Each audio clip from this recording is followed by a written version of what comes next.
হ্যাঁ বন্ধুরা, কেমন আছো সবাই? আজকে তোমাদের সাথে আমি শেয়ার করব কিভাবে বাড়িতে মুরগি পালন করা যায়। আমি এতদিন ঢাকায় ছিলাম, ঢাকায় চাকরি করতাম, বাড়িতে আসলাম তো ভাবলাম বাড়িতে বসে বসে কি করব, টাকা থাকে না হাতে। তো আমাদের ছোট ফ্যামিলি, ছোট সংসার, ইনকামেরও একজন, তাই বাড়িতে বসে বসে ভাবলাম আমি কিছু করি। তো আমিও কিছু মুরগি বাচ্চা নিয়ে আসলাম, নিয়ে আসে আমি অল্প কিছু মুরগি দিয়ে শুরু করলাম, দেখি কেমন হয়। যদি ভালো হয় ভবিষ্যতে আরও হয়তো বাচ্চা বাড়াবো। তো দেখেন সবাই, আমি 3 রকমের বাচ্চা উঠাইছি। এক হলো ব্রয়লারের বাচ্চা, পাকিস্তানের বাচ্চা, আর হচ্ছে ওই যে 3টে বাচ্চা। বাচ্চাগুলো হচ্ছে কক বলে যেগুলো আর কি, কক মুরগির বাচ্চা। তো দেখি,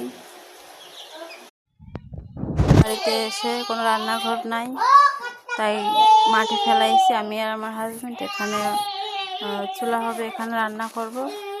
যেখানেই ঘর, তো ছোটো বাচ্চা আছে, বেশি দূরে দিয়ে নেই, কাছেই দিয়েছি। দেখো আমার মেয়ে খুব কান্নাকাটি শুরু করে দিয়েছে। আবার পরে কথা হবে। ভালো থাকবেন সবাই।